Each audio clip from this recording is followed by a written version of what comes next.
I mean, it's not just the imperialist war machine of the US, the UK, of Germany, which has to be overcome. That certainly is the case.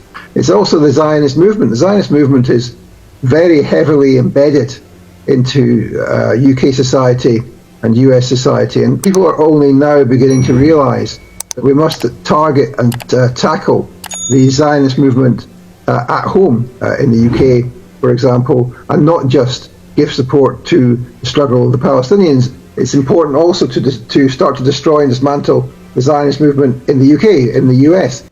The horrific crimes the Zionist Israeli regime commits against the Palestinian people in Gaza and the West Bank are unbelievable. Burning families, killing medical staffers, bombing sheltering schools and hospitals, allowing the citizens of Gaza no chance to survive, reflecting the very nature of the colonial Zionist movement.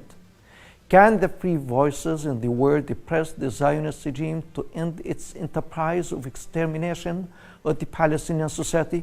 To discuss this and other relevant issues, I have with me Professor of Political Sociology, David Miller, who is renowned for his advocacy and support for the Palestinians' rights and rejection to Zionist crimes. David Miller was deprived of his job at Bristol University for his opposition to Zionist policy against Palestine, but was able to win court verdict considering the university decision illegal. Mr. David Miller, welcome to our program. Thank you very much for having me. Yes. The scenes of the Israeli Zionist crimes against the Palestinian people in Gaza are really unbelievable, leaving nothing intact in Gaza. And all this happens while the international community is silent. Is of the Zionist movement victory? Do you think that they are achieving their ultimate goal of having all of Palestine by this? What do you think? Well, I don't think that that is their ultimate goal. I think that the elimination of the Palestinians, or the pushing out of the remaining Palestinians from the West Bank and from Gaza, is only part of their objective. They want a greater Israel, and that's why, of course, they tried to invade Lebanon. They tried to take all the territory up to the Litani River, an area they'd wanted to have as part of Israel since 1948 and before. And so they haven't succeeded with that. They've been beaten back by Hezbollah, as we all know, and there's now a ceasefire in Lebanon. And indeed, they haven't also reached their objectives in either Gaza or the West Bank. Hamas, Palestinian Islamic Jihad, the Popular Front, the Democratic Front, Palestinian factions continue to fight against the Zionist invaders. And there's no sign that the Palestinian resistance is being defeated. Indeed, we all now accept that Hamas and indeed the other resistance factions cannot be defeated. And so although there has been a terrible price, and of course they want to destroy all of Gaza so they can build their new beachfront apartments and create new settlements there, they are not actually winning. They are very unstable, and they have a real difficulty, which of course is why they have tried to open up a new front in Syria. Yeah, but we see today how the Israeli genocidal campaign against the Palestinians, mainly in North Gaza, leaving no sheltering schools, no hospitals, nothing at all. Hundreds and hundreds of children and women, whole Palestinian families are murdered every day. And here in the occupied West Bank, we heard the statements by the Israeli ministers that they are going to take over all of Area C, which is 63% of the occupied West Bank, and build settlements in these areas, killing an opportunity for peace with the Palestinians. And all this happens while the international community is silent. Don't you think that it is Israel's opportunity now to achieve its Zionist goals? Because the international picture is very bleak. America provides all the support. Some European governments do the same. Arabs and Islamic silence. Well, no, I mean, I don't think that they are doing well. I mean, they have caused all sorts of horrific results with their genocide, and they are evidently wanting to continue with that. They want, of course, to annex the whole of the West Bank, not just Area C, and that's what they want to do. And of course, the Americans will support them in that. Trump will be very supportive in that. The Arab regimes will keep their eyes upon this and keep back and not help. And so all the Palestinians have in their favour is not the international community, not the Arab regimes, but all they have, and the only thing which can defeat the Zionists is the axis of resistance in Yemen, in Lebanon, in Iraq, in Iran, and indeed in Syria. And that's the end game here, is that whether can the axis of resistance stop the Zionist regime and indeed collapse the Zionist entity once and for all, which is the only thing which can bring peace to West Asia as far as I can see. There can be no peace in West Asia, in Palestine, when there is some kind of Zionist entity there. So yes, of course, they have enacted horrific crimes, unparalleled crimes on the Palestinian people, but there will be no cavalry coming over the hill from the international community. The only cavalry there are is the resistance. Yeah, and what do you think of the role of the international solidarity movement and the voices that we see every day in London streets, in the United States, and everywhere against the Zionist crimes against the Palestinians? To what extent they can have an impact on their governments and parliaments in their respective countries?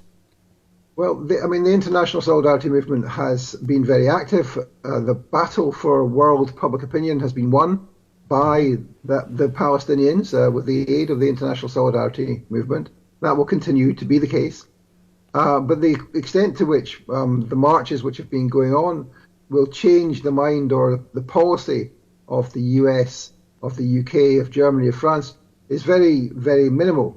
In fact, the only thing which is going to change the policy is if there is, first of all, military victory for the resistance in West Asia, and second of all, direct sabotage of the lifelines of the Zionist regime in the Western countries. So, for example, in the UK, there is an organization called Palestine Action, which on a daily, certainly a weekly basis, invades Israeli arms firms and smashes them up, destroys the arms which are being sent to Palestine to kill Palestinian children. And that is the cutting edge of the anti-Zionist movement. There needs to be a massive escalation of the anti-Zionist movement in the West, not just in the UK, but across the whole West, in order that they can start to make material differences to the arms supply and the ability of the governments to support the genocide. That's the only thing which will change their minds.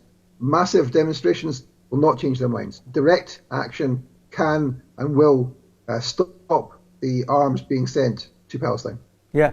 And do you think that the international solidarity movement and the anti-Zionist movement voices in Europe and the United States can grow while they are facing a campaign against them by the respective governments and some institutions? And I can have your story as an example of the battle against the Voices for Justice.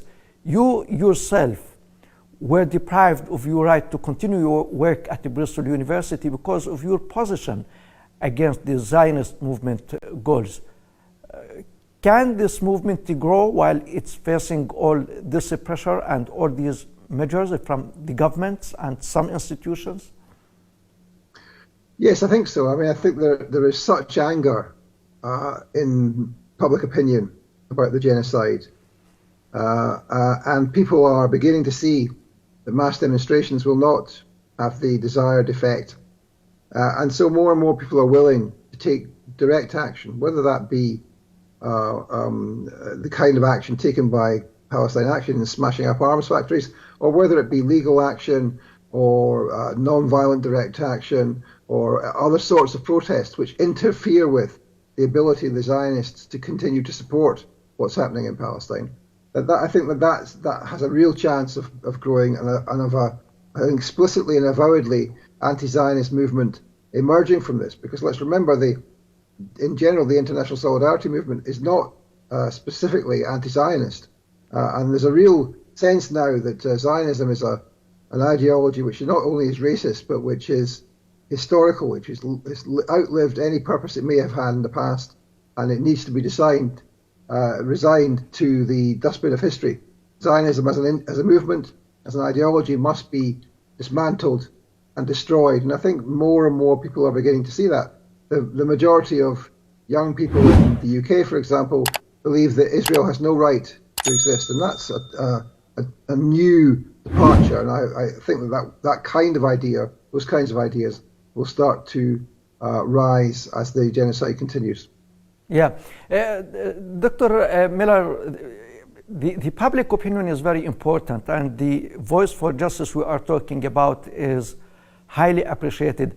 But when we draw a comparison between the public opinion and the imperialistic system support for Israel, do you think that the public opinion and the Palestinian movement, with the very little resources the Palestinians have, can overcome the Zionist movement, which has all the support from the imperialistic international system?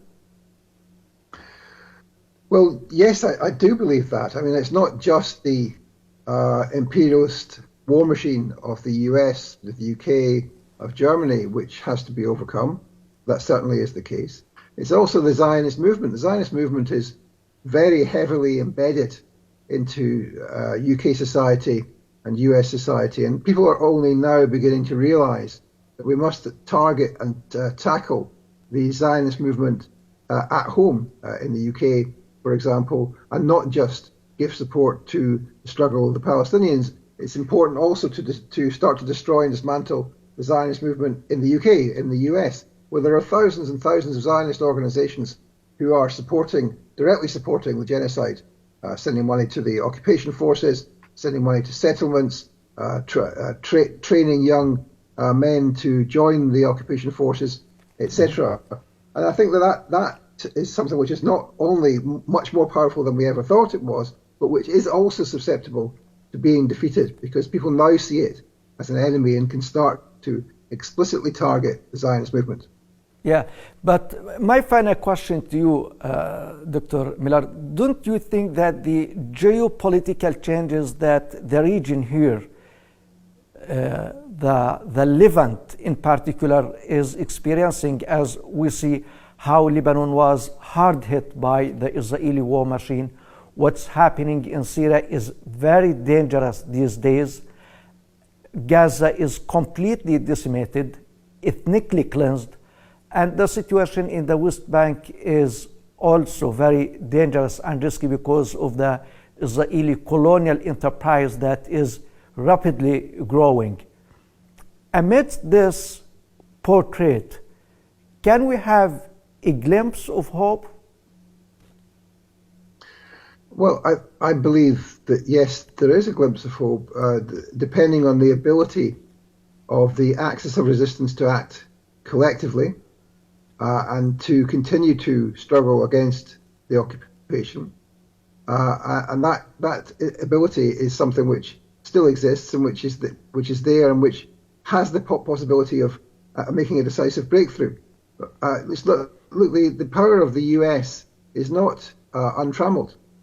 We have seen Anser Ulla in Yemen are on a weekly basis attacking American ships, and the Americans have got not really much ability to do anything or much about Anser Ulla.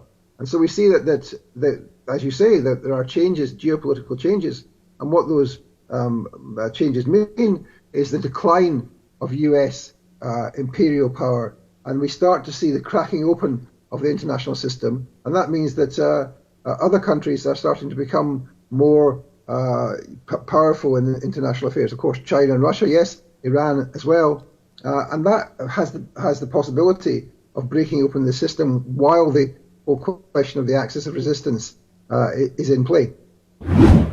Professor of Political Sociology, David Miller, it has been a great honor having you on our program. Thank you very much. Thank you. Thank you. And ladies and gentlemen, thank you very much for watching. And from you, Sam Nazal, have a nice time.